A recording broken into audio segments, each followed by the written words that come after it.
first item, I guess because this is a virtual meeting, we will call the roll for each business item. As you know, we have a written chat function. Please only use that function to address technical difficulties, like if you can't hear.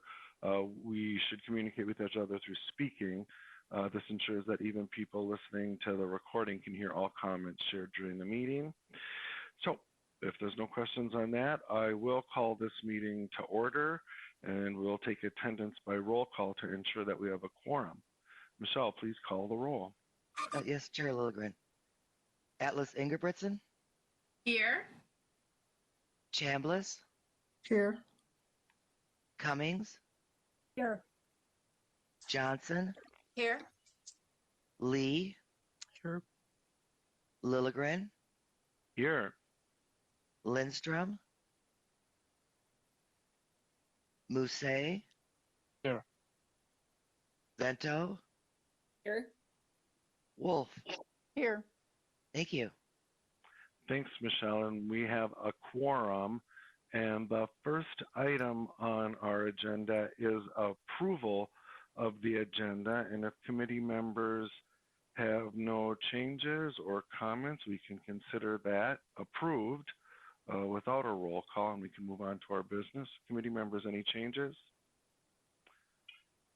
Hearing none, we will move on to the approval of the minutes from the January 4th meeting and the January 13th special meeting. Is there a motion to approve the minutes, please? Atlas Ingebrigtsen moves for approval. Thank you. Is there a second? Wolf Vento seconds. Thank you. Councilmember Wolf or Chambliss, thanks. And any discussion on the motion, additions or corrections to the minutes? Hearing none, Michelle, please call the roll. Yes, Chair Lilligren. Atlas Ingebrigtsen. Aye. Chambliss. Aye. Cummings. Aye. Johnson. Aye. Lee. Aye. Lilligren. Aye. Lindstrom. Musse. Aye. Vento. Aye. Wolf. Aye. Thank you.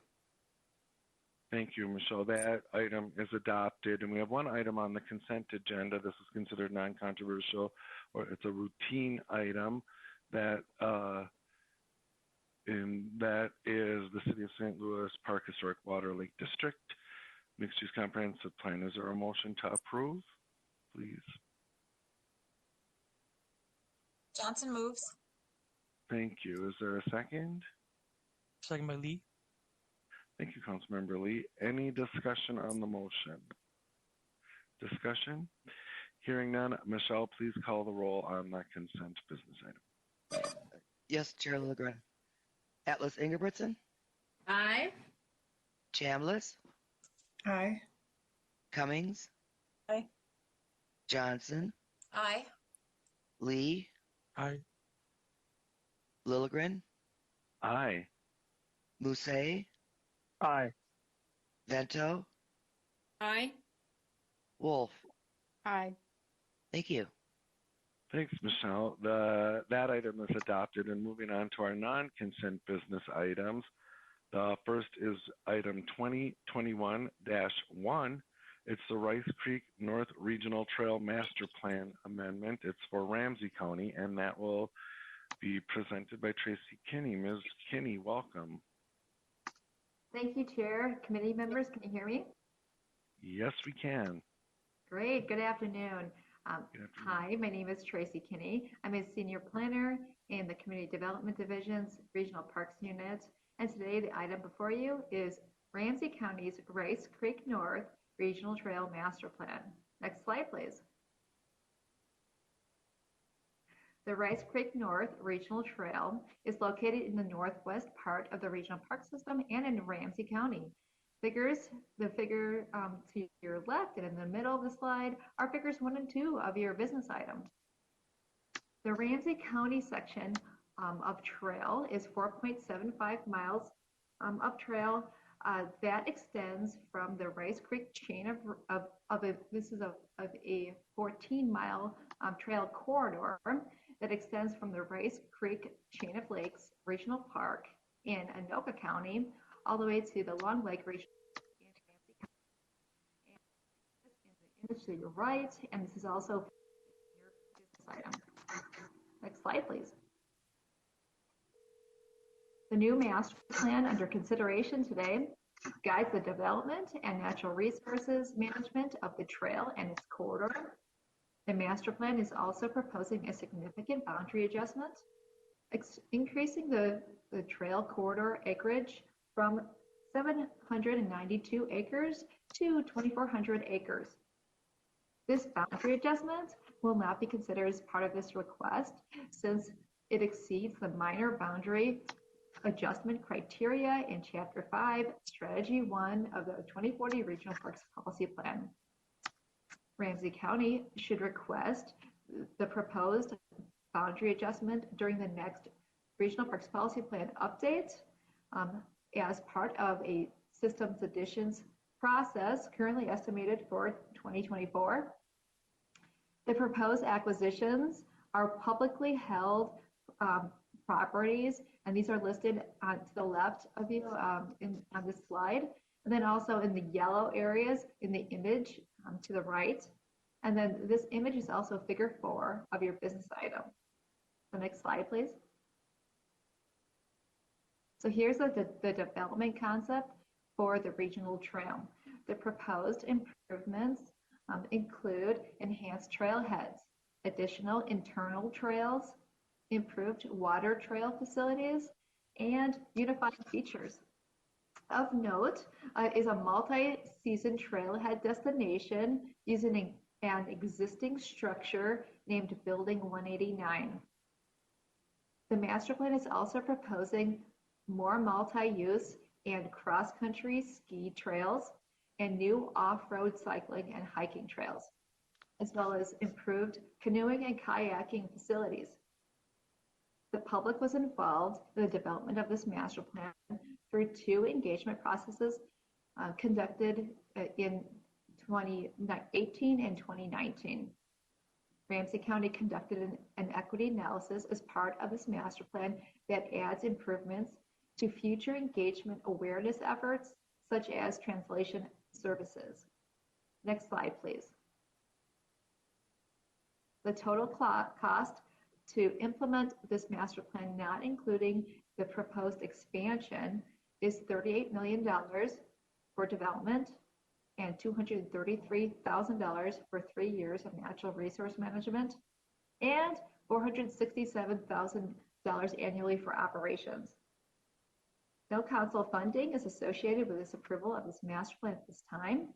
Upon approval of the master plan and subject to further systems additions of process approvals, the county may apply for funding available for use of funding through available funding sources, subject to their applicable terms and processes to implement the eligible projects identified through the master plan. Next slide, please. The rationale for the proposed action is that the proposed boundary adjustment will not be considered as part of this request since it exceeds the minor boundary adjustment criteria in Chapter 5, Strategy 1 of the 2040 Regional Parks Policy Plan. Otherwise, the Rice Creek North Regional Trail Master Plan is consistent with the requirements of the 2040 Regional Parks Policy Plan, particularly Planning Policy Strategy 1, and other council policies. And this is in reference to Thrive 2040. Next slide, please. So the proposed action before you today is that the Metropolitan Council approve the Ramsey County Rice Creek North Regional Trail Master Plan without the proposed boundary adjustment and proposed acquisitions. And then to advise Ramsey County that the proposed boundary adjustment and associated 2,407.24 acre acquisition should be submitted to the Metropolitan Council as a systems addition request in the next Regional Parks Policy Plan update, currently estimated for 2024, and to require that Ramsey County, prior to initiating any new development of the regional trail corridor, to send preliminary plans to the Environmental Services Assistant Manager at the Metropolitan Council's Environmental Services Division, and finally, to advise the county to implement the advisory comments regarding transportation as described in this report. The Metropolitan Parks and Open Space Commission unanimously recommended approval of this request at its January 7th meeting. Next slide, please. And with that, I'll stand for any questions. Thank you. Yeah, thank you, Ms. Kinney, for your report and for your work on this. Any questions for Ms. Kinney on this report? Any questions or discussion? If not, Ms. Kinney has proposed a series of actions to approve the Ramsey County Rice Creek North Regional Trail Master Plan, and I would entertain a motion to approve, please. So moved by Lee. Chair, this is Councilmember Atlas Ingebretson. I move for approval. Cool. Councilmember Second Lee by beat you to the punch, but I will take yours as Councilmember Atlas Ingebretson as a second. So we have the motion properly before us. Is there any discussion? Chair, if I could, this is Councilmember Atlas Ingebretson. Yeah, please, Councilmember. I just wanted to let the community or the committee and community know that this proposal did come from before the Metropolitan Parks and Open Space Commission, and robust conversation received unanimous support.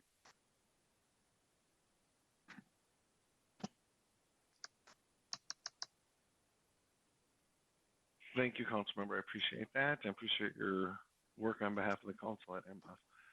Any further discussion on the motion? Discussion. Councilmember Muse, did you want to say something? I see that you went off mute. No. Okay, Okay. thank you. Okay, thank you. Seeing no further discussion, Michelle, please call the roll on the motion. Yes, Chair. Atlas Ingebretson, Aye. Chambliss, Aye. Cummings, Aye. Johnson, Aye. Lee, Aye. Lilligren, Aye.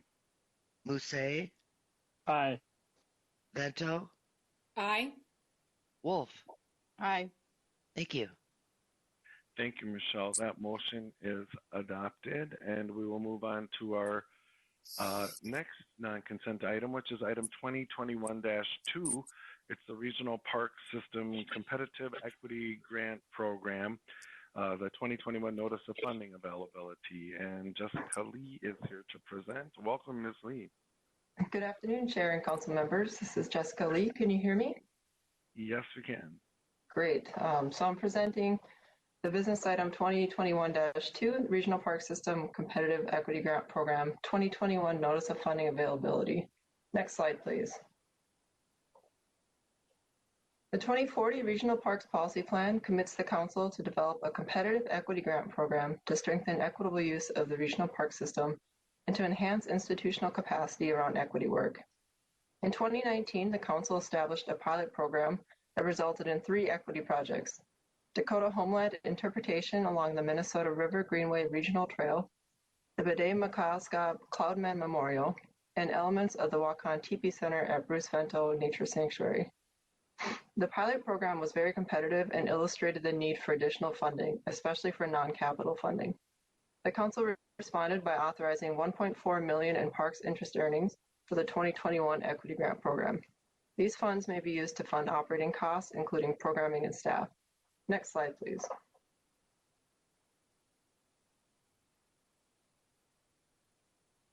So the 2021 Notice of Funding Availability, or NOFA, which is attached to the business item, was developed with input from the Metropolitan Parks and Open Space Commission, the Community Development Committee, the Equity Advisory Committee, and Regional Park Implementing Agency directors, planners, and outreach staff.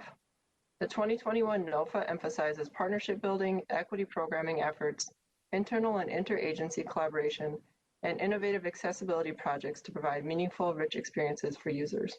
Next slide, please.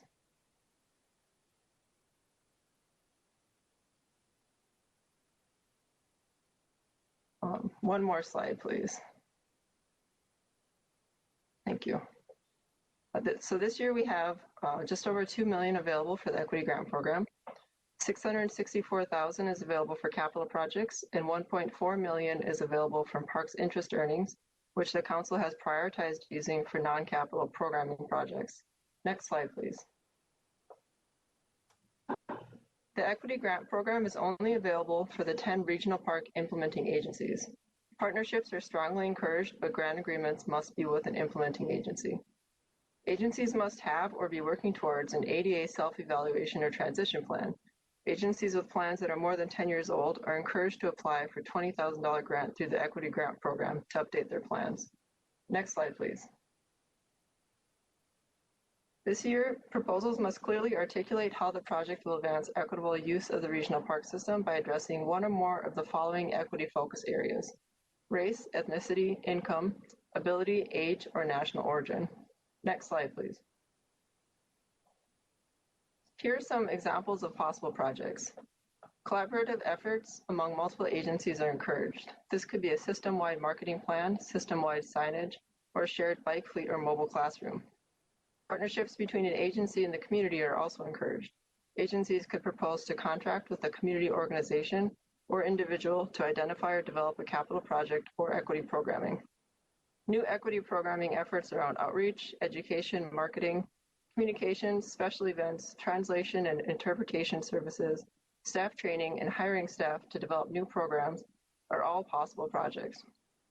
And innovative capital projects that will advance accessibility beyond minimum requirements are strongly encouraged. Next slide, please.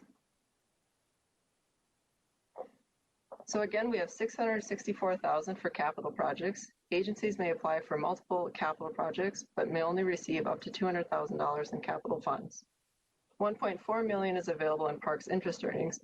The Council prioritizes using these interest earnings for non-capital projects. Agencies may apply for multiple non-capital projects, but may only receive up to $200,000 in interest earnings funds. Non-capital projects will be reviewed first and recommended for funding. If funds remain, the review committee may recommend using them for capital projects. Individual grants can range from $20,000 to $200,000. Next slide, please. We've received a lot of input from commissioners and council members and suggest the following guidelines to the agencies. We encourage innovative ADA capital projects that are built on established partnerships and provide a meaningful, rich experience for users with disabilities not limited to physical. We encourage agencies to submit project ideas for non-capital equity programming and to collaborate internally across agency staff. Both large and small projects are encouraged. A strong value is placed on partnerships and ideas coming from partners or the community to inform projects. We encourage projects that build new partnerships and demonstrate how partnerships will grow or be maintained after the grant period. And collaboration across agencies is encouraged. Next slide, please. Council staff will begin the review process by ensuring applications are complete and eligible. Then a review team will score the proposals and make recommendations for funding to the Council. The review team will be comprised of members from the Metropolitan Parks and Open Space Commission, the Community Development Committee, the Equity Advisory Committee, and implementing agency representatives. Members will recuse themselves from scoring or commenting on any applications for which they have a real or perceived conflict of interest. Next slide, please. The evaluation and scoring criteria prioritize programming, partnership building, and internal collaboration with outreach staff. The 5 review categories are impact on equitable use, community partnerships, community engagement, capacity building, and programming initiatives. Next slide, please. Our hope is that the NOFA will be approved by the Council later this month, which would then allow for the application to open by February 1st. Agencies will have 6 weeks to apply. Then the review process should be completed by April or May, and funding recommendations will hopefully be brought to the Council by June. Next slide, please. A recommended action for your consideration is that the Metropolitan Council authorize the Regional Park System Competitive Equity Grant Program 2021 Notice of Funding Availability. And with that, I'm happy to take questions. Thank you. Thank you, Ms. Lee, for your work on this and for the report. And I'm sure there will be questions and discussion. And before we enter that, I just want to remind committee members, guests, and staff that today at 4:30 our time, there will be a ceremony in our nation's capital to honor the victims of COVID-19. And so I don't know that won't stop business or anything, but just to remind folks, and if you want to maybe make an honoring in your own heart or in your own way at that time. Yeah, thanks.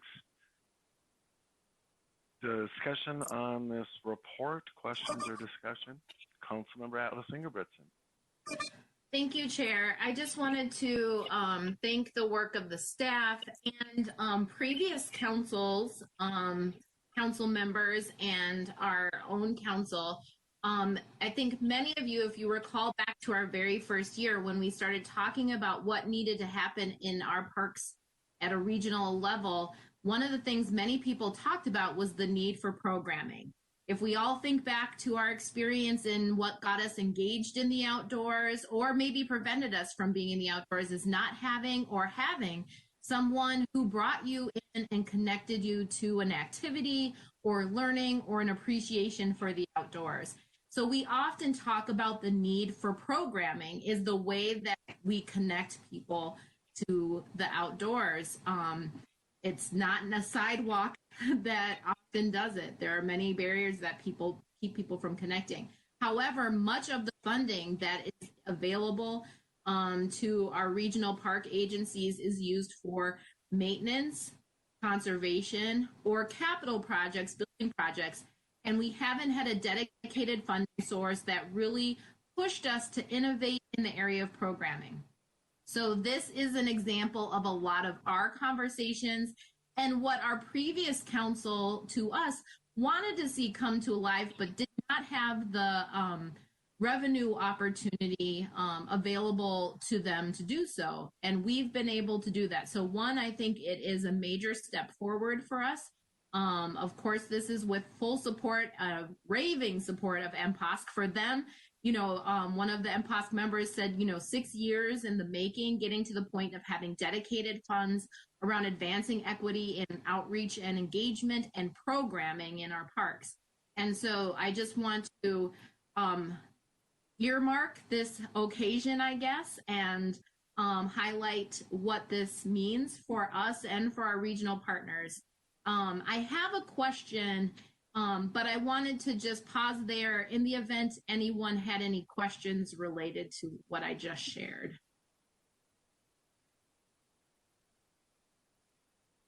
Thank you, Councilmember.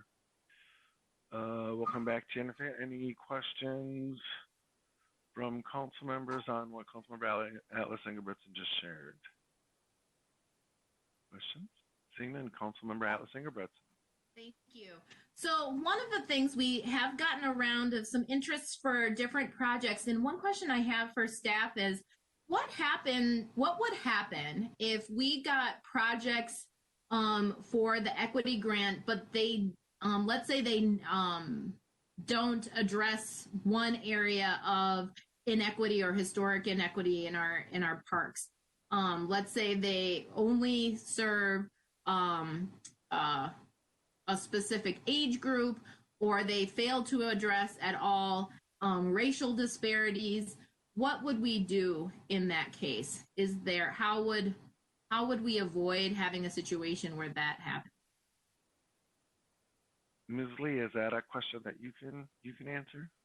Thank you, Chair. I will attempt to answer the question. I believe the way it's set up is our NOFA allows for any one of the target areas listed in Thrive. However, ultimately, it'll be up to the review committee who is scoring the projects and recommending projects for funding to determine what their priorities will be. And last year, as you might recall from the pilot program, projects that targeted multiple equity focus groups definitely scored higher and were recommended for funding. Could I ask a follow-up question? Please. Miss Lee, could you envision a time where we have a full group of equity grants come forward and none of them address racial inequities or access? Chair, members, I'm hesitant to say yes or no, but I have a hard time picturing that happening. Thank you. That was somewhat of a hypothetical. I wonder about how do we prepare. I think it's a lot to put on the scoring group. I was a part of that last year and we were dealing with that a little bit. I would like to see our implementing agencies be successful and to not surprise them with anything in that, let's say they come forward and they think it's okay to submit all projects with just one audience in mind, and then they get frustrated. So I just want to make sure that we're communicating clearly about that expectation and also serving as a resource ahead of time so they're not caught off guard, and that the group put together to do the voting isn't put in a tricky position either. I hope that makes sense. I don't know that that was the most articulate. Maybe somebody can help me with that. Thank you. No, Mr. Chair. I think it was clear. Oh. Yep, Councilmember Johnson. Yeah, I mean, I really appreciate that question because it might just be great intentions and submit something. And then to your point, Councilmember Atlas Ingebrigtsen, you kind of get yourself into a weird position if you're on the scoring committee. Maybe it could just follow, I'm offering just a suggestion, where even with our comp plans, when things come into us, but they're incomplete or not quite as we need them to be, staff just advises the applicant that it hasn't met the criteria yet, and give it back with maybe some suggestions or guidelines and remind them of the criteria. And that way it's not even in the pile for consideration. Maybe that's the first level that needs to, be met, is that with staff's kind of quick review. Thanks, Councilmember. Ms. Lee, any comment on that or on that suggestion? Yeah, and I think that's a good suggestion, Chair. And if I could just follow up, I will mention that we've met with a couple one-on-one to discuss the program, and we have been giving the guidance that the more equity groups you can target, the better it'll be, and so that we're not. I know we have high expectations for these projects, and we're willing to meet with all the agencies one-on-one, of course, and we're also going to be presenting to our partners meeting to give them additional guidance and just really encourage them to look at ways to develop the projects with multiple equity focus areas in mind. So, thank you. Thank you. Further discussion on this report?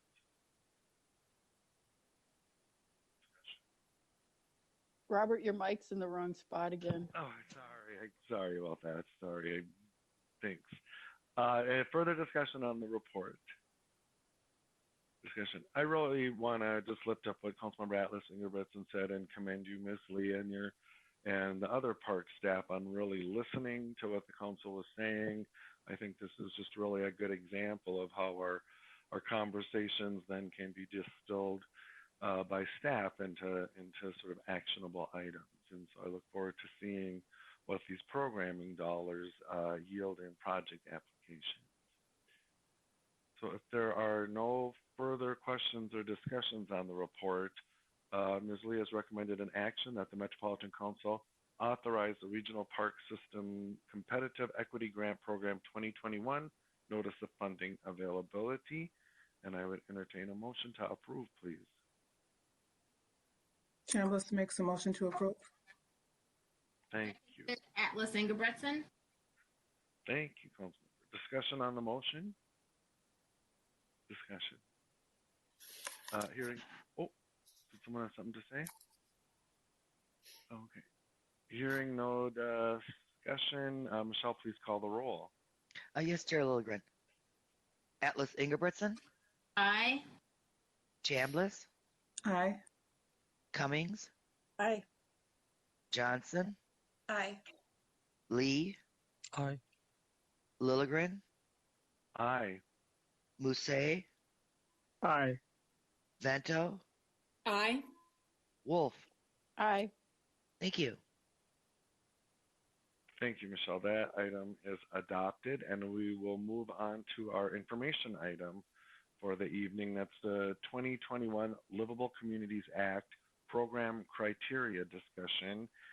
This is some work that's been going on in the housing work group, and it's been really incredibly interesting. And this will be presented by Tara Beard. Ms. Beard, welcome. Thank you, Mr. Chair. Good evening, members of the committee.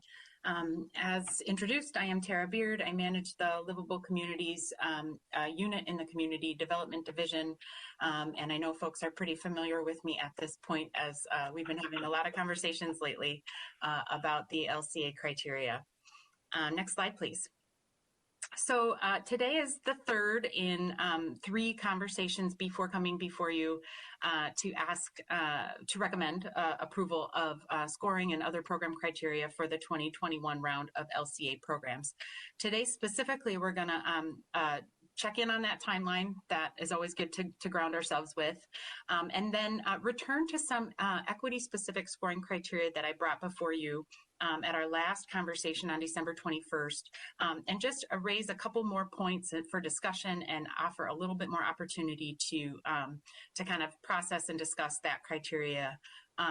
Also going to address changes to the blue line extension that you are probably familiar with, but may or may not want to impact the eligibility areas for the LCDA TOD, the Transit Oriented Development Grant Program, which is only available to areas close to a station area planned or existing high use station area in our transit system. And then finally, cover some funding availability and other program schedule specifics that will also need to be included in the adoption on February, or in the recommendation, I should say, on February 1st.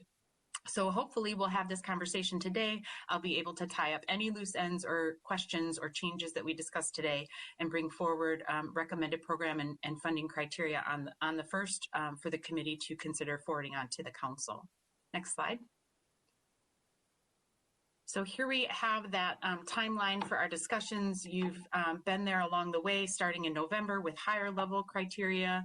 In December, we dug in a little bit deeper. Today, we're going to tie up some of the loose ends from those conversations, as well as talk about funding and other specific program criteria coming to you again on February 1st, and hopefully being approved by the council on February 10th. Next slide. So let's jump into the equity-specific scoring criteria that I mentioned we had discussed and I had presented on December 21st, but just wanted to flesh out a little bit more some of the context and create an opportunity for a little bit more discussion. Specifically, just a little bit more time looking at proposed scoring for racial equity, but also looking at that in the context of broader equity, recognizing that there are portions of the scoring criteria that are specific to racial equity, but that there are also criteria that can include racial equity, but also address broader equity. So making sure that's clear to you all where those factors are scored in, and that that's something you are all comfortable with in our evaluation. Then I want to revisit some equity criteria that considers community context presented on the 21st, and make sure folks feel comfortable with it and understand it, and how it can impact project evaluation. And then finally, we introduced on the 21st the idea of a minimum bar for equity efforts and projects. So of equity-derived points, do we want to set a minimum bar, a minimum share of those points that projects have to meet to be able to move ahead and be considered for funding? And so, again, I want to provide a little more context and information for conversation and make sure folks are comfortable with that and can give me direction for what to bring forward to you on February 1st. Next slide, please. So getting to racial equity versus broader equity, and versus is a horrible way to juxtapose those two, so I apologize. But want to take a moment to reflect on where criteria supports equity broadly in the proposed scoring criteria and where it addresses racial equity specifically, because it is intentional and there's thought behind where it is specified and not. And so I want to make sure folks feel comfortable with that and can ask questions about that. Both are very important, obviously, to consider in the criteria, and yet some equity criteria does specifically call out racial equity, where criteria speaks to the unique impact of historic racist policies and practices that continue to influence disparities in development patterns we see, like housing choice, access to jobs, and the influence and agency that often BIPOC residents do not have, even in areas where the majority of residents are people of color. And so that specific racial equity criteria can be found in the WHAT project outcomes section, where evaluation is specifically considering how the project is or is not contributing to the same development patterns and outcomes that we see today that reflect those racist policies and practices in our development patterns. For example, this would be things like projects that accept housing choice vouchers being something that would, articulate a project that is addressing to some extent housing choice through a racial equity lens. Or projects coming from project teams with disadvantaged business enterprise policies and practices that gets at equity, racial equity specific to access to jobs. And so that's where some of the racial equity criteria lives in kind of what it's trying to capture. The other criteria in the proposed criteria that specifies racial equity can be found in the how section, the project process section. And I'm going to dig into that a little bit more. So I'm going to just pause on that for now and say we'll visit that more deeply in a coming slide. But now I want to take a moment to talk about the equity criteria that considers broader equity impacts. And that also can be found in the what section, the project outcomes section, just in different criteria. So where consideration of how a project is addressing the needs of any type of population not currently served in the area or by the private market. That's a specific criterion we'd be looking at, a lens we'd be looking at the project through that could include all sorts of different either protected groups or other marginalized groups. This could refer to projects serving folks with disabilities, low-income artists, seniors, any kind of disadvantaged group. But staff also realized that there is other criteria in the project outcomes section that was presented on the 21st that actually could be emboldened a little bit more, could be strengthened with a broader equity lens. And I just want to call out and express my appreciation to Councilmember Wolf for meeting with me to discuss this over the last few weeks. She really provided some very helpful feedback that led to some of these recommendations. So specifically, some of the criteria presented on December 21st that gets at mobility, movement, transportation, and that sort of pedestrian bike experience, the experience in and around a site of a project we could fund. That criteria upon second look could do more to include accessibility and equitable access, especially around abilities and folks with different types of abilities. So Greg, if you'll go to the next slide. I'm showing the proposed criteria from December 21st that speaks to design-led strategies that support or expand bicycle, pedestrian, and other micromobility infrastructure, especially those that contribute to larger existing plan networks, and just suggesting that we add in there a specific call out to accessibility features and that be something that is a part of the consideration and evaluation of the points in that criteria. And then the next one, and then I'll pause for conversation. Next slide, please. Sorry, thank you, is more about that kind of human experience and human scale design, placemaking, if you will. And that criteria as proposed on the 21st was to create a welcoming public realm and access to green space that facilitates social interactions and increases community connections within and around the site via location, programming, or design. And again, we're proposing to add the consideration of accessibility in that design and in that experience to achieve full points for that criterion.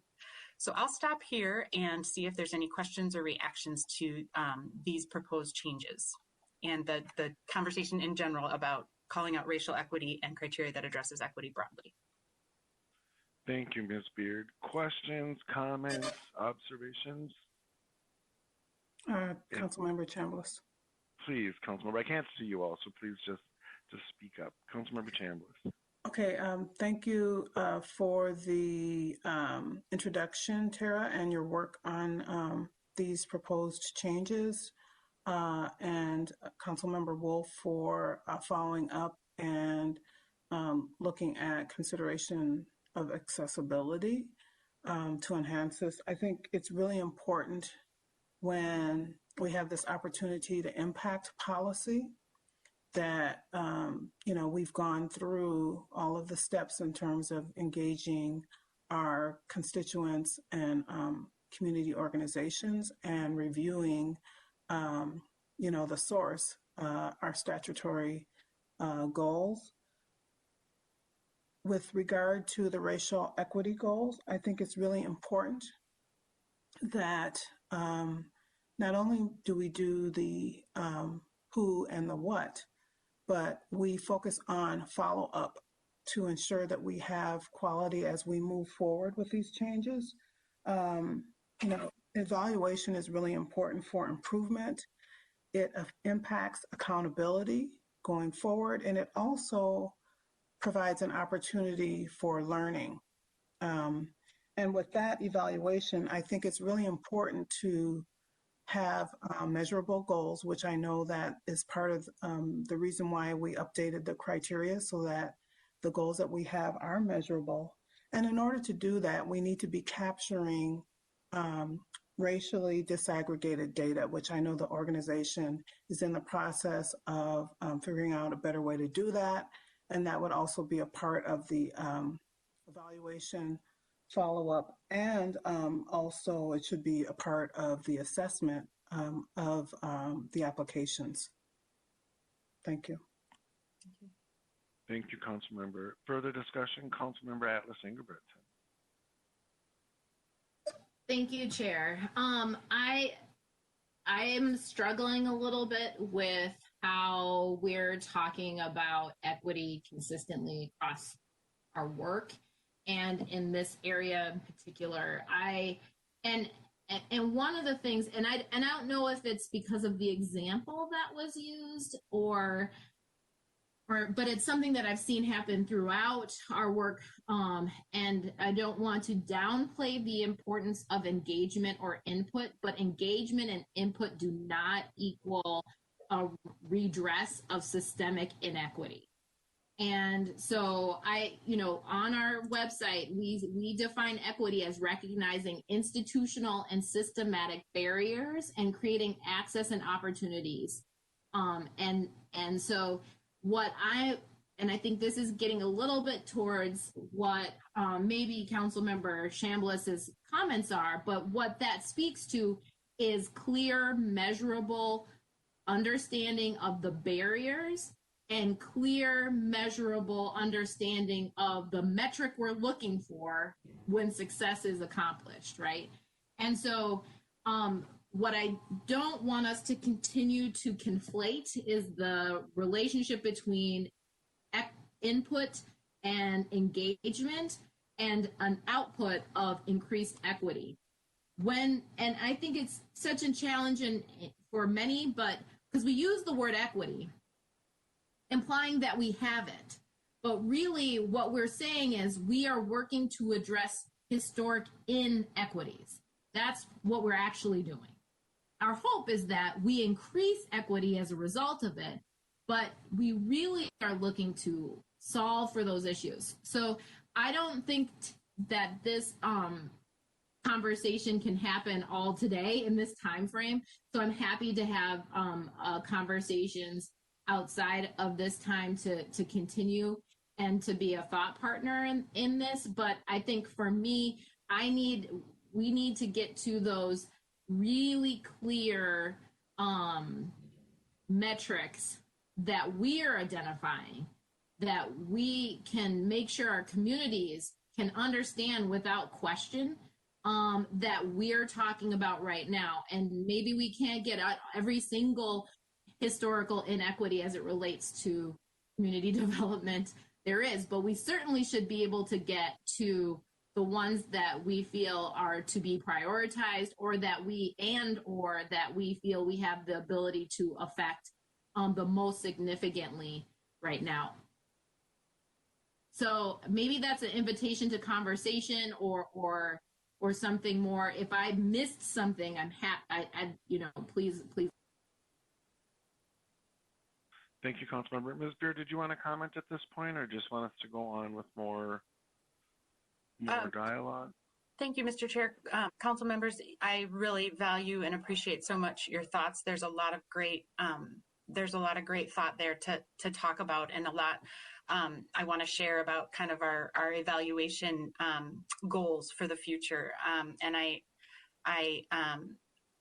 One of the things I hear you saying that I know speaks to a goal I have is exactly to your point, is sort of like So what does equity look like? What are the, if we're saying we want to further equity, do we know what that looks like? Because we would need to have that vision in our mind to work backward to how to prioritize projects that do those things. And so I think that I take your comments to heart. I want to always continue the conversation.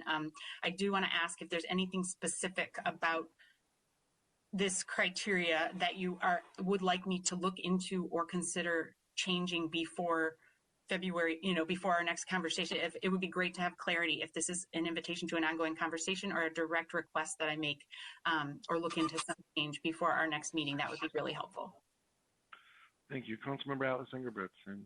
Thank you, Chair.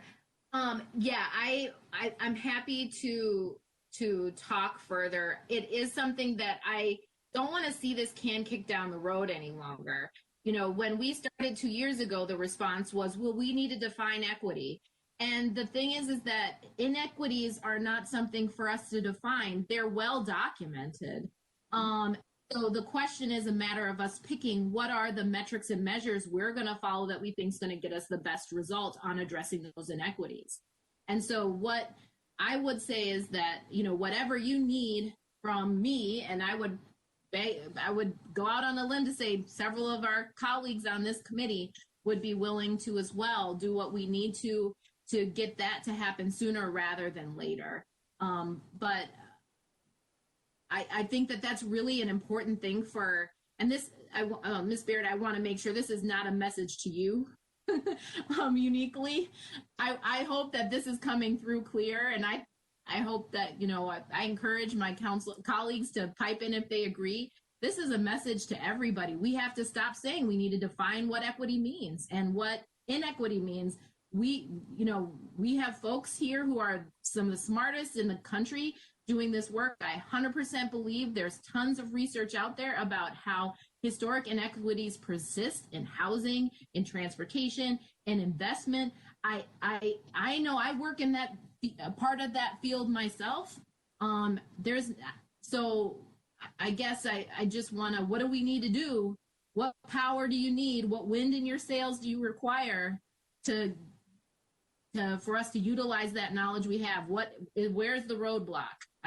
That's kind of how I'm feeling. So yes, I'm happy to do whatever's needed before February so that we get to a place where we have really clear metrics in this. I'd love to hear from some of my colleagues if they feel the same way. Great. Thanks, Councilmember Atlas Ingebrigtsen, and I appreciate your willingness to follow up. I think a follow-up conversation would be hugely helpful, and I see that Councilmember Johnson is requesting the floor. Councilmember Johnson. Thank you, Mr. Chair. I fully support what Councilmember Atlas Ingebrigtsen says. And, I've been working with Tara and other council members and the team on this. And, I'll just restate what I've been saying, but I think it's in support of what you were saying, Councilmember Atlas Ingebrigtsen. As we move away from transaction into transformation, I want to be very clear about what we expect in the outcomes and define that as clearly as possible, because eating at the edges isn't going to get us where we need to go. So that's why I'm trying to understand how our systems even integrate and work together. And I know Tara's been working on that too, because housing relies on transportation, and transportation, and jobs are dependent, and education, and, generational wealth building. It all builds together. So I think, if we score a project and a project gets built, we should then also be able to, again, layer over, what's happening with the improvements and measures that we are seeking to get to our goals. And I know that's not easy, but I would, I rely on others in this space to help me understand, but I do know that there are experts out there that could probably come alongside us, and we have experts on the council too, but come alongside us to help inform what more specifically we need to be doing, to Councilmember Atlas Ingebrigtsen's point, and really arming, that might not be the word I want to use, empowering, resourcing the committee so that they can really see clearly those projects that will utilize our dollars to the greatest extent possible for our outcomes. The only other thing I would add, just let me just back it up too. I do also appreciate. I'm looking at the PowerPoint. I've got it up here myself, but to the point too of project progress criteria focus on racially responsive community engagement and input in the context of communities with different demographics. That's a lot of words, and I understand where we're trying to go, but I think the specificity and I think further, I think just the comments Councilmember Atlas Ingebretson helps me to better understand that we don't want to do, and I don't think we're intending to do more of what we've been doing, but how do we really get to what we need to get to equity? So I'm just supporting those comments, Councilmember Atlas Ingebretson. The other thing I just want to jump back to was thanking Councilmember Wolf for her engagement on this regarding disability and accessibility. And again, this is not my primary space, whatsoever, but is there, I love the language that was added. That is awesome. But is there a time when we'd start using universal design elements? Because that to me is the, ultimate leveling of the playing field from what I'm learning. Everybody can use it. So if visual, physical, cognitive, I don't know all the different ways people are enabled. I don't know if that means something different than accessibility. I just throw that out there as I was reading in preparation for tonight. Thank you, Councilmember. Further discussion, Councilmember Wolf. Thank you, Mr. Chair. I'm still trying to follow where Councilmember Atlas Ingebretson is going. I'm not sure that I fully understand. Some of the concerns that I raised were for things like, say you have a community that doesn't have much in the way of senior housing, and they want a senior housing building so that their seniors can move out of their affordable single family homes and open them up for families. To me, that's something that we should support because it helps bring affordable single family homes into the market for families. You can't define what race the people who are going into the senior housing is going to be. You can't define what race the people who would have the access to the resulting single family homes would be. But I've seen it in places work to bring new families that would not have otherwise have had access into the community have access. And yeah, a lot of them do end up being families of color, but it should be anybody who is at the lower end of the income spectrum. Not, the area where I live was built after all of the laws were passed to outlaw discrimination in housing. And in fact, when my neighbor 2 doors down sold his house this winter, a couple months ago, he wasn't even allowed to know what the races or demographics or characteristics, anything about the people who were making offers on his home. He had no idea. All he knew was the dollar amount and what they wanted for their offer, so that there could be no discrimination on who was going into the home.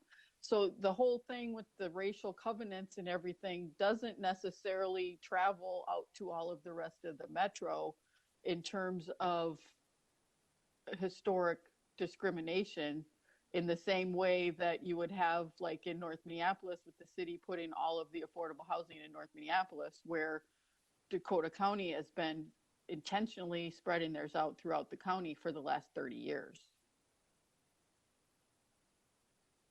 Thank you. And I see Councilmember Chambliss is requesting the floor. And also, I think, Councilmember Wolf, you were sort of asking for more clarification from Councilmember Atlas Ingebretson, right? Yes, but I think yes. if you don't mind, I'll recognize Councilmember Chambliss first and then come back to you, Linnea. Councilmember Chambliss.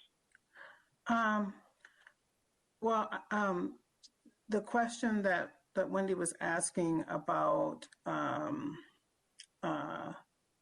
housing and you can't identify the person's race. I think that's a separate discussion. What we're talking about is our goal as a council. We've already identified that we support racial equity. We have our ways of identifying our strategies and creating strategies to accomplish that.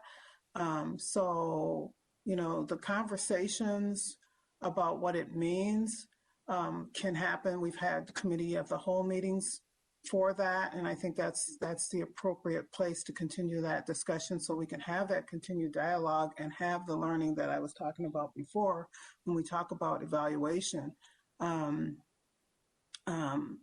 So our strategies are what in our statutes, and our goals are what we use to resolve systemic racism in our system. And so I'd like to focus on that for today and the criteria. And the ask was, what do we think so far about racial equity and broader equity, the what and the how, and the proposed changes. And I, for one, am okay with those proposed changes. And then I'll defer the answer back to the chair for Linnea. Thank you. Councilmember Atlas Ingerbritsen. Chair, thank you. I think Councilmember Chambliss did a great job of articulating the right level of the conversation we're talking about is system-wide. And I guess maybe what Councilmember Wolf was getting to is that maybe in some communities they don't deal with these kind of historic disparities. However, I would argue that there are rural, ex-urban, suburban, and urban communities that have dealt with historic disparities, and that's really what we're talking about. We have this, and if you aren't looking regularly at our own websites, visualizing disparities, then please familiarize yourself with that. We don't have everybody feeling the impacts of employment disparities and housing disparities at the same rates. That's the whole point. It's not happening that way. It is happening across racial lines. We didn't have the governor come visit with us last month, but a big part of that was because 50% of African Americans lost their jobs due to COVID. That didn't happen to everybody. That happened to African Americans in our state. And so that is what I just want to be clear. And Councilmember Chambliss said that that's what we're talking about. So we're talking about at that high level, and there's plenty of research, plenty of knowledge, plenty of experts in our organization, outside our organization, and many of the organizations that several of us work for that we can leverage and use to clearly define this. So I just,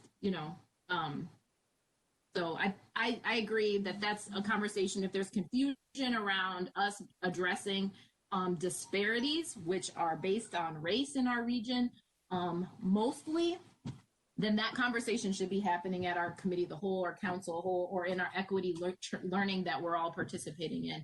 And this is a separate issue. I'd agree with that perspective.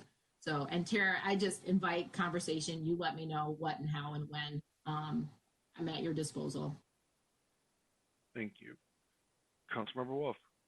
Thank you, Mr. Chair. I just want to clarify that you're saying that the council has decided that racial equity is the part of equity that we are only going to deal with livable communities, and that the other aspects of equity, such as being low income or disabled or elderly, are not on the table. It is So an effort, part of our, sorry. So I see both Councilmember Atlas Ingerbritsen and Chambliss looking to respond. So Councilmember Chambliss, maybe I'll start there. Yeah, my answer to that is no. That was never said in this conversation. We are looking, if we look at the criteria, the project outcome criteria focuses on racial equity impacts of proposed project. We've talked about why that is. We know how wide those disparities are.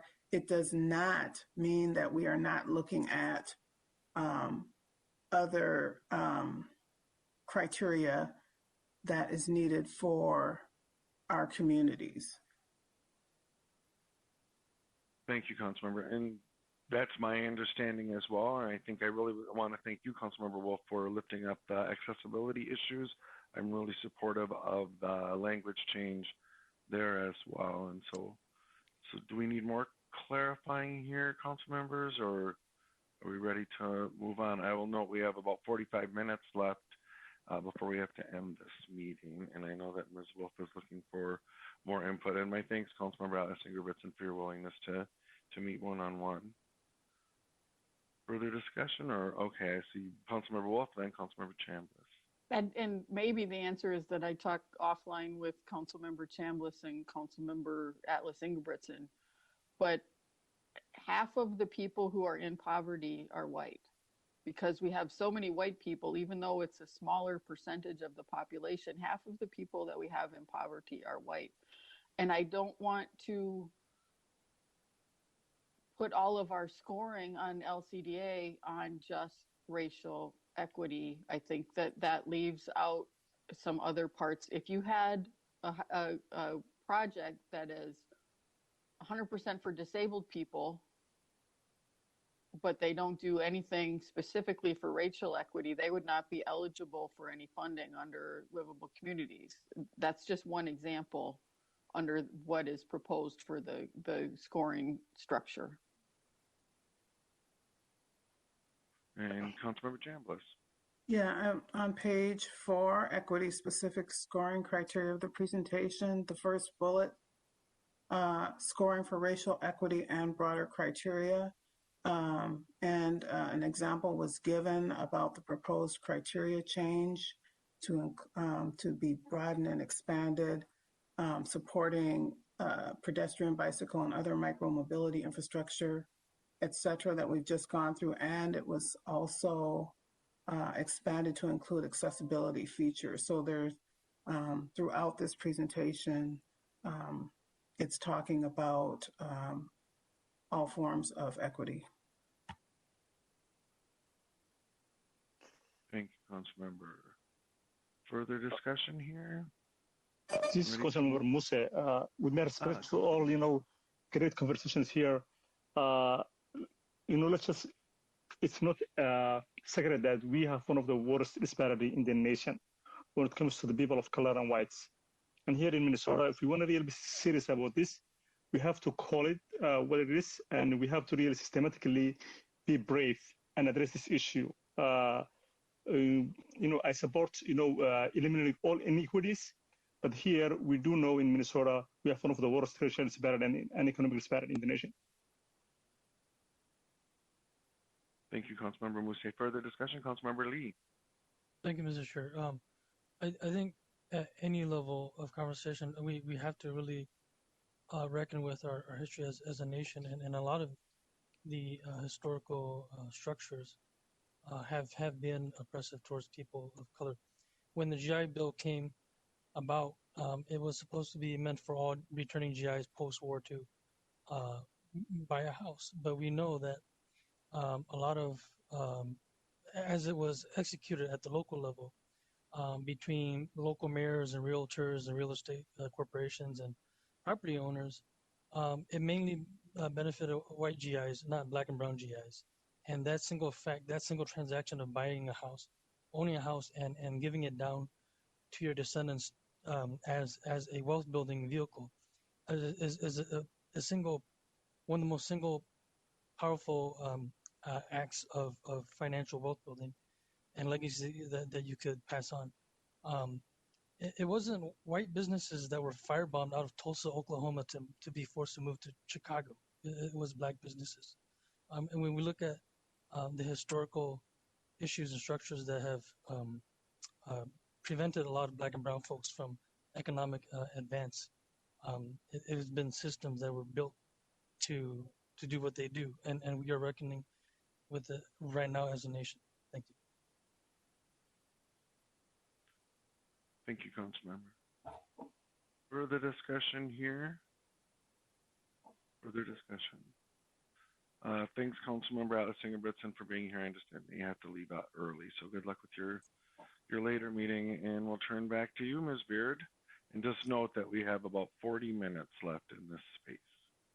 Thank you, Mr. Chair. I appreciate that. And I appreciated that discussion. You sound a lot like the many staff meetings and outreach meetings we've had discussing these issues, and they're not easy and they're never really done. So just a reminder that we definitely view equity criteria as something that needs to be continually evaluated, as something that we continue to improve on. I'll share that our intent, and in terms of the scoring criteria I'm presenting to you today, the intent is to call out specifically when equitable criteria is addressing racial inequities, because they are unique and different, and also create space and opportunity to prioritize projects that are addressing other types of equity more broadly. So I can say that's the intention, and really looking for that kind of policy direction confirmation. I also want to state that we very much are trying to address racial equity in the outcomes of the project, not simply in the process. A lot of the points for equity live in the criteria for project outcomes, but there is certainly an important aspect of community input and engagement and how development projects are derived and what need they're meeting that absolutely have a role in our systemic inequities in terms of access and voice and power. And so Greg is showing the first slide in our conversation around racial equity criteria evaluation that is specific to process and outreach.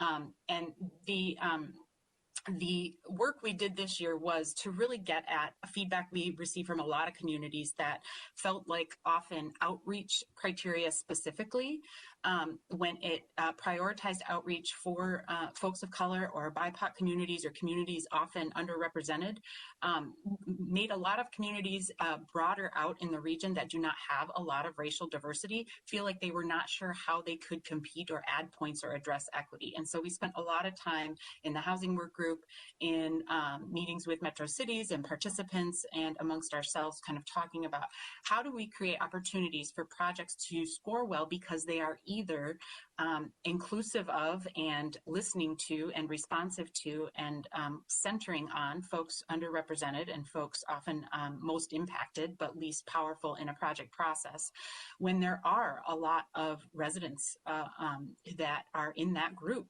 And how do we create an opportunity for communities that don't have a lot of residents that are possibly low income, possibly also residents of color, and give them an opportunity to address equity by increasing access to that community for folks that might choose and want to live there but currently don't have that agency. And so that's where this particular set of criterion came out of those conversations, and basically looking at scoring criteria for this project process, this engagement piece,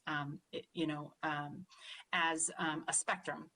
And that we can help communities identify the demographics of their community, and depending on how diverse or how not diverse their community is, look for projects that are either really centering community in the definition of the project need and what the project's going to, and the access the project is going to create to historically marginalized communities, and also provide technical assistance and expertise to help communities that aren't particularly diverse to try and find their residents and community members that maybe aren't showing up at public meetings, but do in fact live in these communities, and or go above and beyond minimum kind of outreach and marketing requirements that are required by law, and make sure that folks that don't already live in that community do know of this new opportunity to access jobs or housing.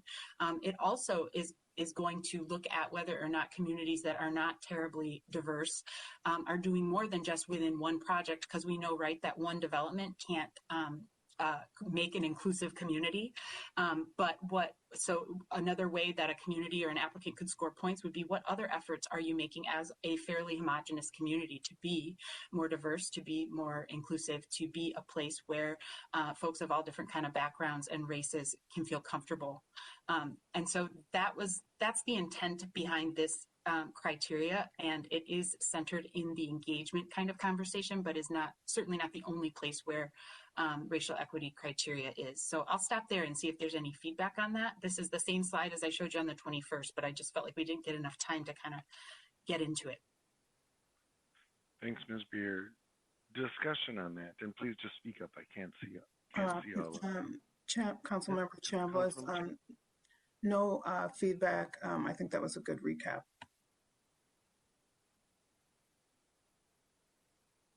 Thank you. Other council members? Council members. All right, hearing none. Ms. Beard. Wonderful. So then the next slide is actually lives in our section of the criteria that's about the project team and the makeup of the project team. And this is a hybrid criteria in the sense that for racially diverse communities, that we are looking for a racial equity lens in terms of who is on the project team and is at least one of the project partners racially representative of those least impacted and least represented and most impacted in the project area in that community. For racially homogenous communities, though, there is a broader equity lens we can use at awarding points in this criteria. And that's saying, you know, if there is a particular, any kind of underrepresented community, so that could be seniors, that could be folks with different abilities, is there a project partner that's representative of any of those particular communities that may be underrepresented, that could be that should be a part of and have a say in the project, given who it is purporting to address. So that is the final equity criteria that I wanted to make sure folks were able to wrap their heads around and respond to if they'd like. Thank you, Ms. Beard. Committee members, comments, questions? Councilmember Chambliss. Yeah, maybe I wasn't listening well. With this diagram, is the left side, is the right side a revision of the left side, or is this across the spectrum of racially diverse communities? At least one projected partner, is at least one projected partner racially representative? And that's in a racially diverse community. For the racially homogenous communities, then you're looking at any underrepresented communities in the project area. Is that the way this diagram is interpreted? Okay. Councilmember Chambliss, I think that's accurate. Yeah, that's how I'm intending it. Anything else, Councilmember Chambliss? Well, so these are examples, and it is a diagram. I don't think it's just cut and dry, so I don't think we should look at it necessarily like that. You could have a racially homogenous community and still make sure that there's at least one project partner, you know, racially representative, that's addressing the racially unrepresented community, and vice versa. So that's also another way to look at this, if that makes any sense. Thank you, Councilmember. Further discussion on this, Councilmember Johnson. Thank you, Mr. Chair. Okay, so the unintended consequences. I mean, again, I've been part of the discussions, but I want to make sure. So racially homogenous communities, any race, so all white, all black, all Latinx. I mean, I just, I think I'm just trying to make sure that what we're saying is we are trying to, the underrepresented communities that we're trying to bring forward equity and end racial discrimination and close gaps. But dominant white community can be either one of these two. So I'm just trying to make sure we're very clear on who we're talking about. Because I'm just the devil's advocate here, so I'm dangerous when I do this. But if we have a community that is largely minority, black, whatever, right? And a project is coming in that would serve an underrepresented community, which would be non-black. Do you know what I'm saying? I mean, I just want to make sure I'm understanding what communities are coming into what other communities here. And I'm sure maybe that's more into the details and I have forgotten them. So my apologies, Tara. But I mean, I'm just trying to understand what this is directing and that it's very clear. And, the other thing is I'm not disagreeing. This is good work. I rely on other council members to guide me on this too. But, my other job is a daytime job in housing. So those disparities are real. They're big. They're bad. They need major transformational attention in our region in bold. But, you know, it was funny too, because I went to the Twin Cities interleadership city thing that the chambers put on, and I attended the Camden Town breakout. And it was interesting to hear the local leaders who are Black residents, and they were talking about how they're actually trying to get people who are from the community that have been dispersed to come back to community and thrive in the community, and there's a point of pride in that. So I just want to also be very intentional about, you know, making sure that people have choice, but it's because of economic power and wealth building and all of the other tools you need to just make every decision you want for your own life. And this is just one aspect of it, that people that's the housing choice, right? But I mean, through power, through moving forward, and that's what I'm trying to understand here too, is how this shows up in that area, so that, you know, we're trying to address all of this, but the underlying measure that we're trying to correct are the disparities that allow people the financial freedom to do the things that they want to do, right? So how does all of that support that? That's a lot. I'm sorry. No. But, Thank you, know. Councilmember. Ms. Beard, care to comment?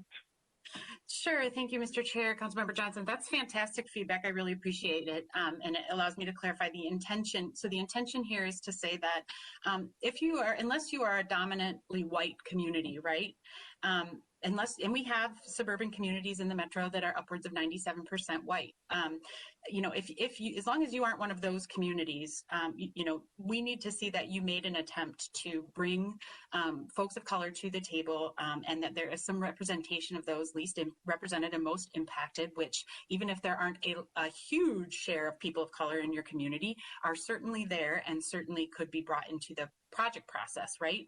Are certainly in the metro amongst the consultants and the developers that, you know, can work in the community.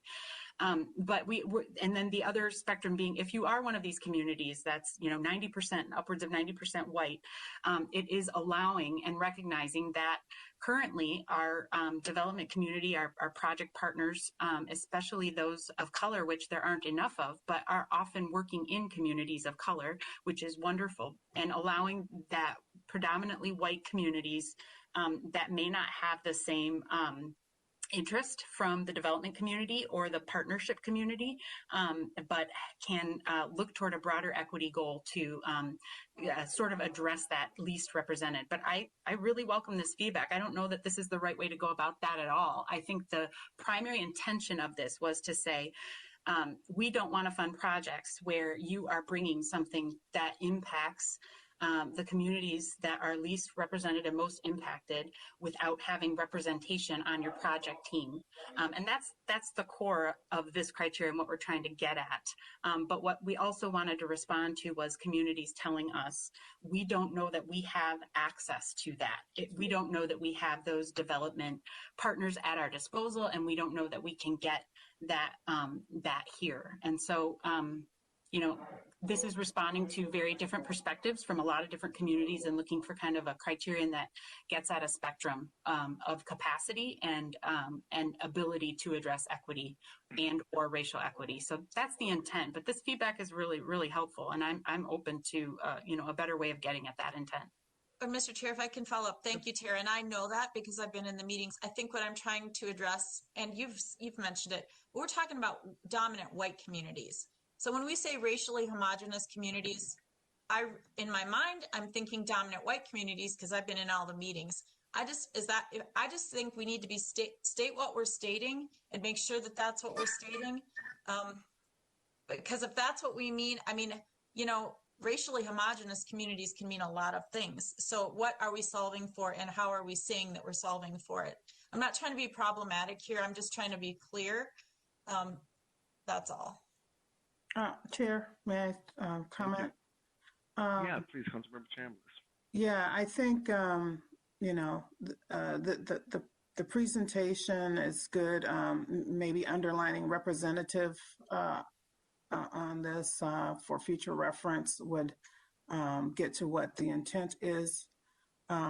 in identifying the composition of the communities, and then potentially the purpose of identifying based on racially diverse and racially homogeneous, maybe with a star, and then maybe a description somewhere else that states the reason we're looking at it this way in terms of addressing disparities and racial inequities.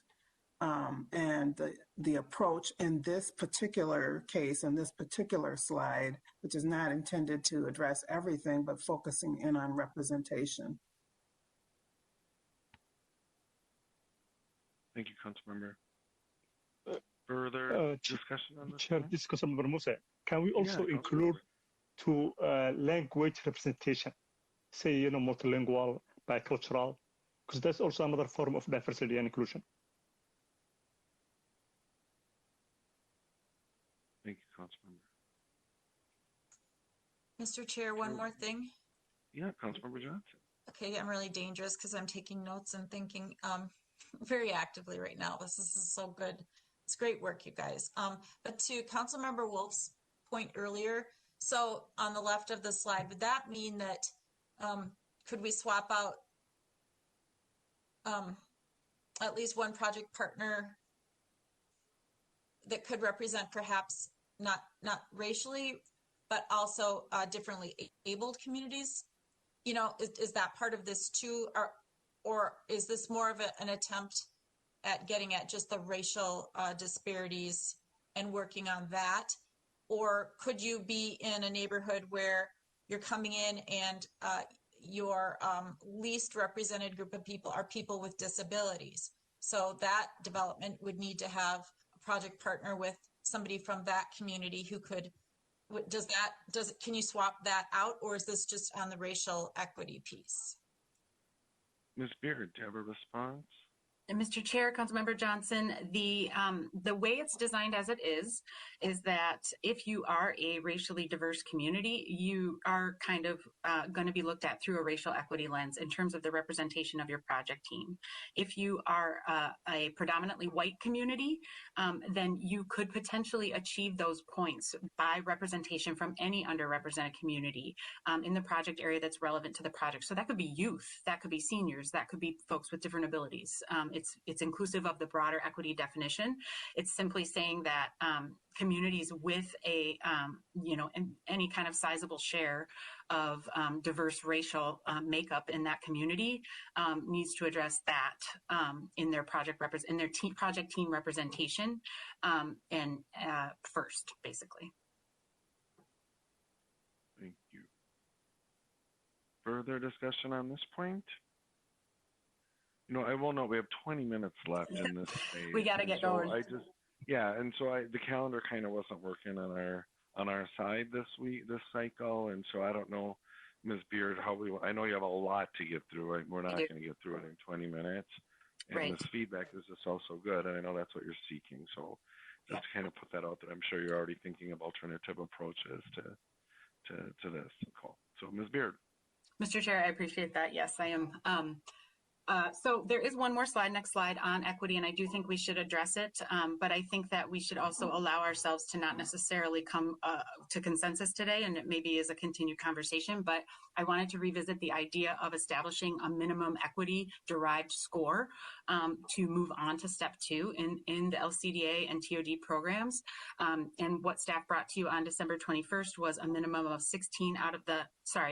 10 out of the 16 possible points in step 1 for equity-derived scoring would be required to move forward. And having, thinking about that more and thinking about our favorite term, unintended consequences, and just thinking about, despite our best intentions and a lot of great ideas we have on the LCA team to provide the technical assistance that would be needed to achieve these points, and really hearing from communities that they want to know how to get these points. They don't want it to just be something they're left on their own to figure out what we think we want. We still have to acknowledge we don't know the outcome of creating a minimum equity score. And so the idea of sort of saying we want to stop break for projects that are not addressing equity at all, but it's, got a great, huge chunk of affordable housing in an area that doesn't have any or something like that, But if there's been literally no effort to sort of address inequities in the placement or design or outreach parts of the process, do we want to create kind of a minimum bar for that? Recognizing that we've never done that before and we don't know exactly how it will turn out, I wanted to provide a couple of alternative options to consider for this. So next slide. We could, thank you. The original option was to say there's 16 possible points that are derived from equity in step one, directly derived from equity. A minimum of 10 are necessary to move forward. We could also say an option 2, which includes that, but also gives us just that sort of disclaimer right to reserve the right to consider funding projects that don't meet the minimum equity threshold just here in 2021 to make sure that if we end up with only 2 projects and we're unable to fund any others because they didn't meet the minimum score, kind of being willing to say, well, maybe there's a problem there in the scoring, or maybe our technical assistants didn't come up to snuff, and just giving us the ability without having to come back and change the scoring criteria allow us to usurp that minimum, but still try to adhere to it. And then option 3 is sort of the other end of the spectrum where we say, look, let's just collect data this year on how many points folks score out of those 16, and how it felt to forward those projects and what it would have looked like if they couldn't have moved forward, and then have this conversation again in consideration of criteria for 2022. Thank you, Ms. Beard. Yes, discussion on that point. Councilmember Chambliss. I'm looking at the option 2, since we clearly know what the original option is, and I'm having an issue with the way that it's written. The council reserves the right to consider funding projects that don't meet the minimum equity threshold.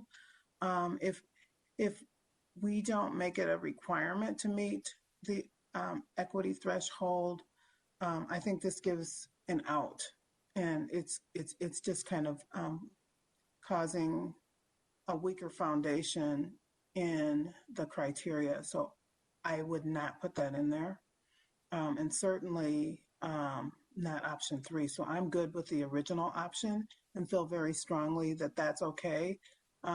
If we have a way to provide an information session to applicants so that they understand, what some options are, or give them, 3 examples of kind of a generic application that did well, I would feel more comfortable with that, because I believe that everybody has an opportunity to meet the minimum standards. Maybe there's something, there's some reasons why they're not aware of how that could be accomplished. This is a competitive process. And it would be just really a shame if we end up with, only 2 projects being able to meet that. That tells me that we should keep our criteria and figure out what's the other problem. It's not just about, giving out funds just for the sake of the fact that we have the money. They should meet the minimum criteria to go to the next step, I think. Thank you, Councilmember. Further discussion on this point? Mr. Chair. Yeah, Judith, please, whoever that. I'll be fast. I agree with Councilmember Chambliss, but I also have some, open-mindedness to option 2 because of unintended consequences.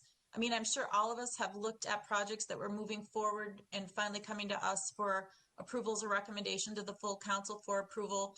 And we looked at the scoring, and I know I've thought, like, wow, I wonder, what was really going on there. But the process is the process, right? But don't we ultimately always have the right to consider funding projects no matter what? I mean, I think that's inherent in our roles anyway. So I think option 2, we already have what's highlighted. I mean, I could be wrong, but these are all recommendations that flow from a process, but ultimately we can decide what we want. It's not good practice to do that and be out of line all the time, but I just want to make sure that we don't have unintended consequences, but I agree that, there needs to be some, stake in the ground this year. And you know, if something pops up, I just still believe we always have the right to reserve, you know, funding as need be. Thank you, Councilmember. Further discussion, Councilmember Wolf.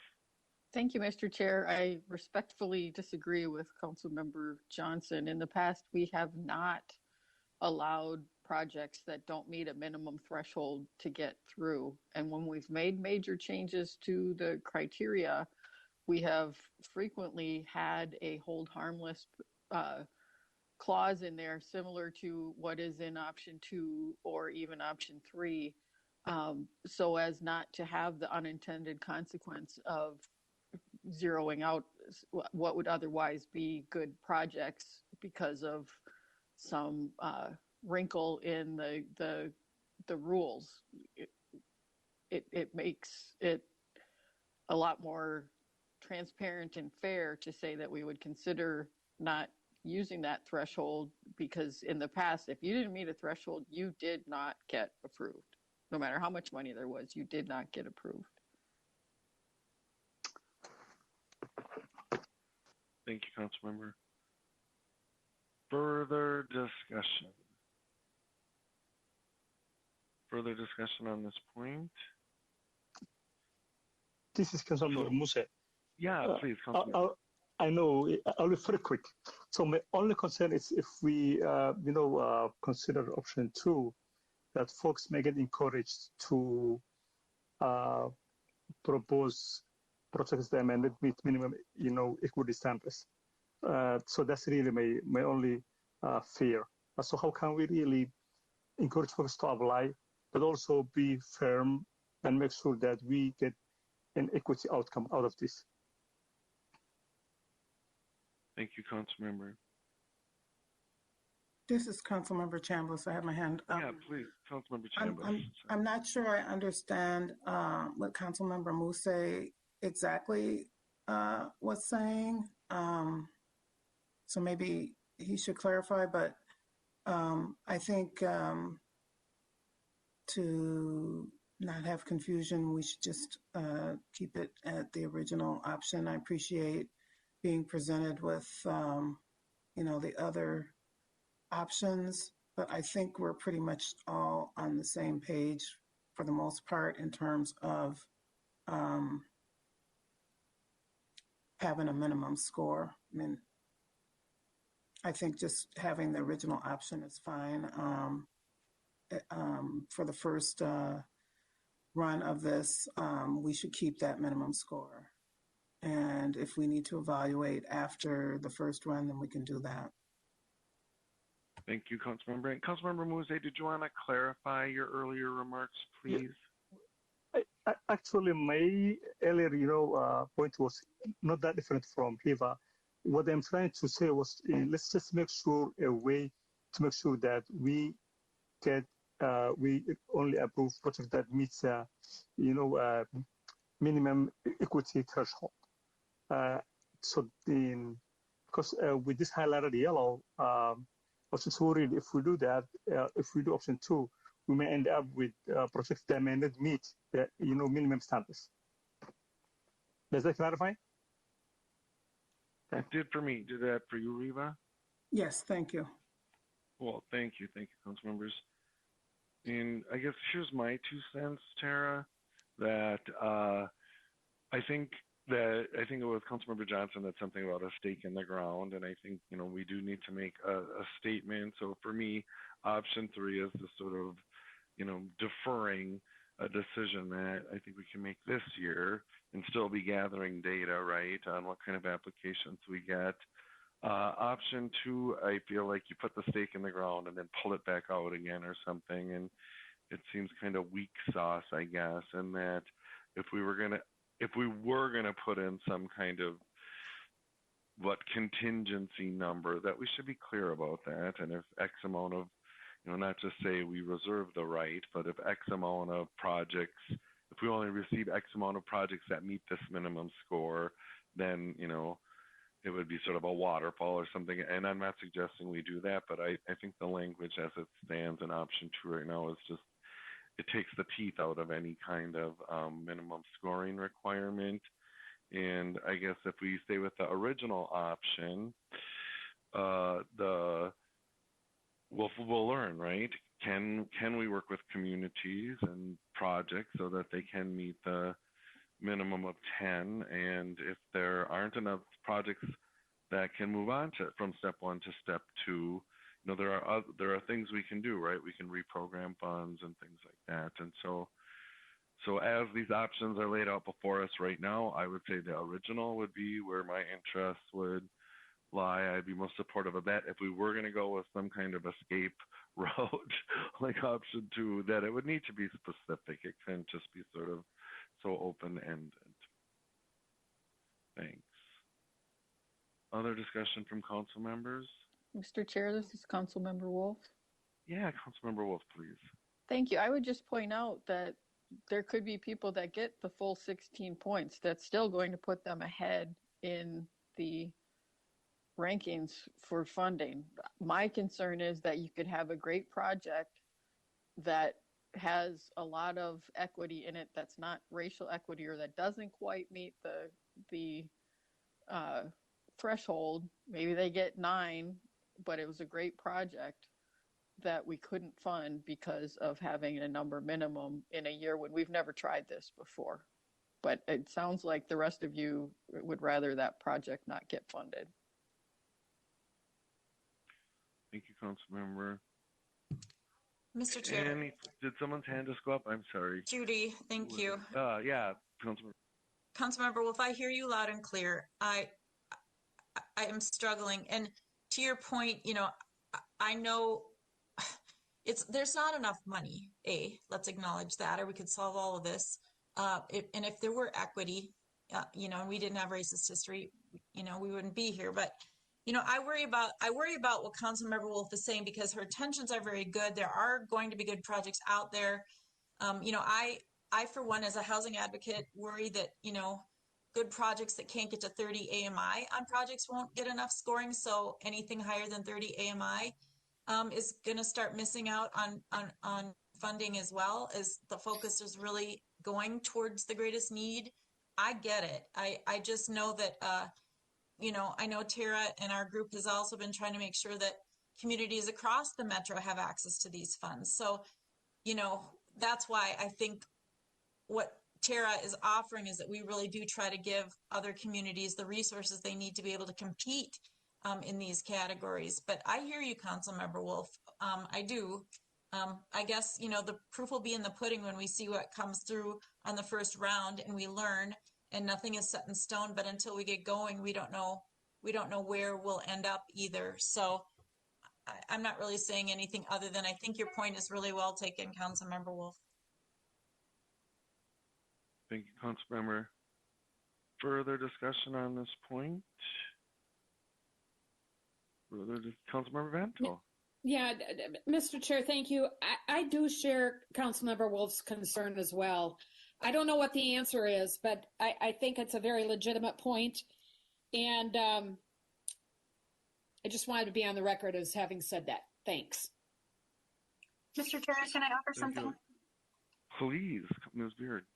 I thank you so much. This is great discussion, and I really appreciate the spectrum of perspectives. If it's helpful to sort of point out that if we reached a point where we had, this clearly was a staff fail, and we weren't able to get communities to score the maximum 10, and we would end up, not being able to fund a bunch of great projects because we kind of missed the boat on how to measure this or how to support this. We could absolutely amend the fund distribution plan, the scoring criteria mid-year, and make that decision then. It's another administrative step. It's not fun. It's not one that I suggest lightly, but just to say that if folks did, prefer to stick with the original option, that isn't necessarily the end-all be-all. Option 2 was simply to allow some flexibility without needing to amend the distribution plan. Thank you, Ms. Beard. Councilmember Vento, and then Councilmember Chambliss. Councilmember Vento. Thank you, Mr. Chair. Tara, is there a way for us to kind of, and I don't understand the process well enough to to know the answer to this or to even be able to guess, but is there a way to kind of anticipate if there will be issues prior to actual decisions being made? Mr. Chair, Councilmember Vento, that's a great question. I mean, it starts up slow and it ramps up fast, right? So we've been working, I mean, we've done lots of scenarios and testing old applications, which is really tough when you're using criteria that didn't exist when those applications came through. And kind of having multiple conversations with communities about these are the things we'd be scoring for in this criteria. Does that resonate with you? Is that something if we helped you think you could do? So, you know, to the degree that we've done our due diligence, the fact that we're presenting this as an option, I think, you know, shows that we think it's attainable. But I also am really well aware of well-intended changes that haven't been truth tested. And so, you know, I kind of share the seeing both sides of this kind of conversation very much. I think that as we start talking to communities and they ask us more questions about what we mean by this criteria, we may have an even better sense. But honestly, the proof won't be in the pudding until we literally get those applications. The deadline is over and we start to do the initial scoring. And that's not too late to change the criteria to reduce the minimum or eliminate the minimum. It's getting tight. It's not, you know, how we like to do business, but it's not impossible to make the change at that point when we literally know how it's going to, you know, pan out in the scoring. Thank you. Yeah, I had my hand up and you said next. Okay, thank you for that clarification, Tara. That really helps me too. And that's exactly what I was wondering. Those two things, one, that you've already kind of, you've done your due diligence and you've tested them against applications that you think should score well or those that you think shouldn't score well. So that's one of the due diligence items. And the fact that once you get the applications in, and you've evaluated them at the new criteria, if it's necessary, then we could address any issues at that time. I'm good with that. Thank you, Councilmember. We're at time that we have in this space, and this has just been such, it's been valuable to me. I hope, Tara, you feel it's been valuable to you. It's been very rich conversation. And so, I guess I'll leave it to you and Director Barajas to figure out how to continue in this conversation and still stay on our schedule. But I do think it is time we need to adjourn this meeting, correct? So, Director Barajas, do you have a word? Yes, thank you, Mr. Chair. I would just offer that Tara and I will work on a schedule for our upcoming meetings and continue this conversation. And we do need to get to the funding portion as well so that we can put out that notice of funding availability. So we have all the materials ready for you, and thank you for your input today. Yeah, thank you. So seeing no further business before this committee, we're adjourned. Thank you, everyone.